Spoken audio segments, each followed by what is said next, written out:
Fisik itu penting nggak sih? Penting banget, karena ekonomi bisa dirubah, tapi kalau keturunan tidak bisa dirubah.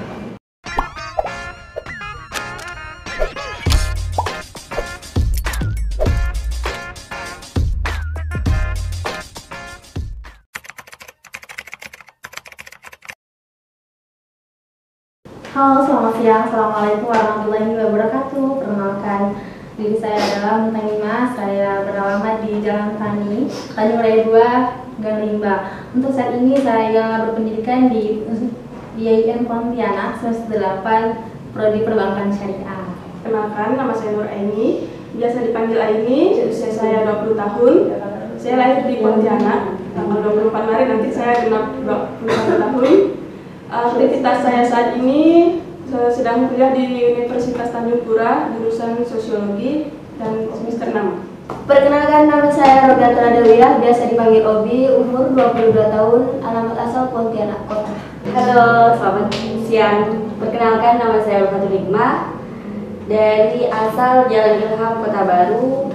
Halo, selamat siang. Nama saya Lilis Tianawati. Saya mahasiswa aktif Universitas Muhammadiyah Pontianak, jurusan Hukum. Saya tinggal di Jalan Adi Sucipto, kilometer 10,5, Gang Permata Hijau.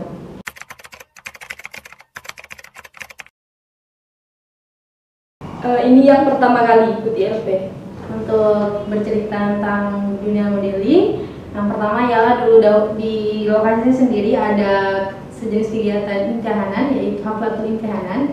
Lebih tepatnya di situ ada berlomba tentang audisi modeling, cerdas cermat, berbagai sebagainya lah. Akan tapi kami di situ juga terjun ke modeling, tapi tidak juara. Pertama kali tahun ini. Untuk terjun di dunia modeling, saat ini pertama kali. Ini awal perdana saya terjun di dunia modeling. Kesan apa tantangan terbesar saat ikut Lanceng Praben? Lebih ke mental sih, soalnya mental saya tuh sering down orangnya. Dan ini menjadi tantangan terberat saya melawan mental saya. Misalnya waktu itu saya pas karantina malam kedua itu saya sakit, dan alhamdulillah saya beruntung banget satu kamar dengan teman saya namanya Robiatul Adawiyah. Dia tuh baik banget, saya sakit dipijitin loh. Terima kasih ya Robi.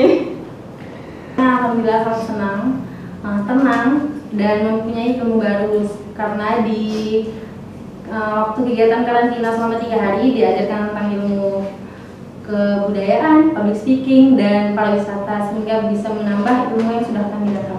Seru, sangat berkesan karena kan baru pertama kali ikut, jadi itu antusias banget sih.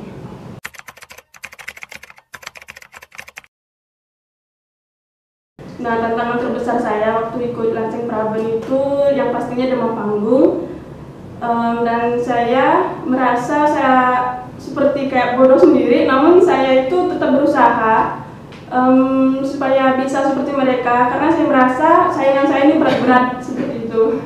Tantangan terbesar ialah mental diri sendiri, karena untuk memulai dan mengikuti Lanceng Praben bukan hanya pada saat karantina. Untuk memulai mendaftarkan diri itu sudah sangat mental terberat. Mungkin kelamaan di pondok, pas nyampe di luar langsung ikut kegiatan modeling kayak Lanceng Praben, jadi masih demam panggung, tapi mungkin insya Allah kedepannya bisa rileks.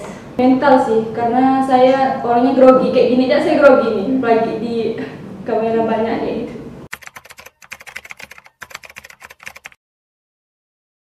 Kenangan yang membekas itu lebih ke kebersamaan ketika kita di kamar bersama kawan-kawan.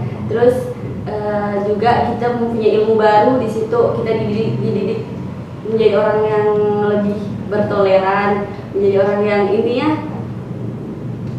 banyak sih gitu. Tapi yang lebih berkesan itu kebersamaan.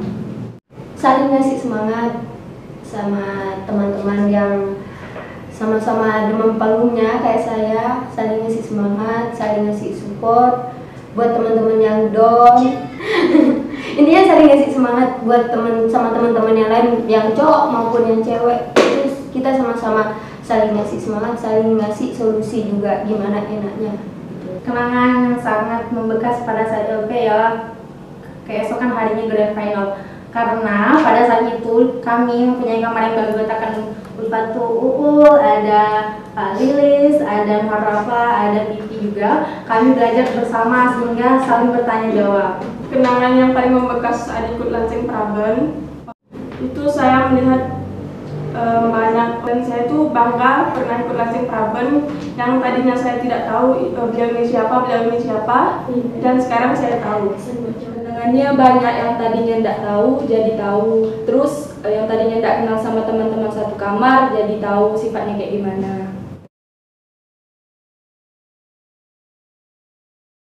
Grogi banget. Tarik nafas dalam-dalam, harus rileks, banyak minum air maksudnya. Itu biar kita tenang, salah satunya itu biar kita tenang, biar kita bisa mengatasi kegugupan kita. Tetap relax gitu Bapak, tetap relax, menganggap semua orang tuh awam. Sudah pernah pacaran belum? Apa jangan marah, sudah. Sudah pernah pacaran tapi ala-ala santri gitu waktu masih di pesantren, tapi selama keluar dari pesantren alhamdulillah belum punya pacar. Kalau ditanya pernah pacaran, yang pastinya pernah. Namun saat ini saya memilih untuk sendiri karena trauma sih.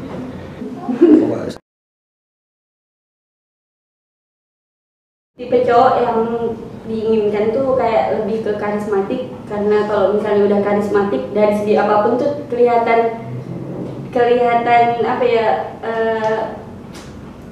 apa ya kayak membuat kita tuh senang sama cowok itu gitu. Karismatik tuh kan yang rendah hati, yang care, yang bisa membawa suasana seperti itu, juga bertanggung jawab.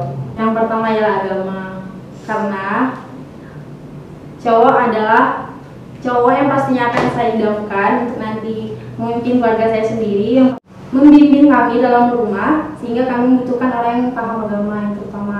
Dan yang kedua ialah dengan kelembutan, tidak keras yang pastinya. Kami, karena di lingkungan kami, baik itu dari ayah kami atau ibu kami, tidak pernah yang namanya apalagi bermain tangan, karena kami takut hal itu terjadi di saat kami berkeluarga. Tipe cowok yang pastinya berwibawa, taat agama, sayang keluarga. Karena kalau udah sayang keluarga, yang pastinya sayang sama kita juga. Yang pertama yang tegas, harus tegas ambil keputusan. Yang kedua yang bertanggung jawab. Yang ketiga yang pasti beragama Islam. Yang keempat orang Madura. Pertama intinya Islam, kalau bisa sukunya Madura, terus baik sama orang tuanya sifatnya. Fisik itu penting nggak sih? Penting banget, karena ekonomi bisa dirubah, tapi kalau keturunan tidak bisa dirubah. Fisik itu penting, karena dalam kitab juga disebutkan Suka cowok yang tinggi atau yang pendek? yang tinggi, Yang kurus atau yang gemuk? yang kurus, Yang hitam atau yang putih? yang putih, Yang kaya atau yang siap berjuang? Yang siap berjuang, Yang ganteng atau yang lucu? yang humoris, yang lucu. Suka yang tinggi atau yang pendek? Yang tinggi, Yang kurus atau yang gemuk? yang kurus, Suka cowok yang tinggi atau yang pendek? Yang tinggi, Suka yang gemuk atau yang kurus? yang kurus, Suka yang kaya atau yang berjuang? yang berjuang. Suka yang kaya atau yang berjuang? Berjuang, Suka yang tampan atau yang lucu? lucu, terus tampan. Di usia berapa punya target untuk menikah? pada umur 23 tahun di akhir. Di akhir berarti ya. Target nikah insya Allah umur 24 tahun. usia 24 tahun, Di usia 23 mungkin 25. Tipe cowok yang paling tidak kamu sukai, yang membuat lu ilfil.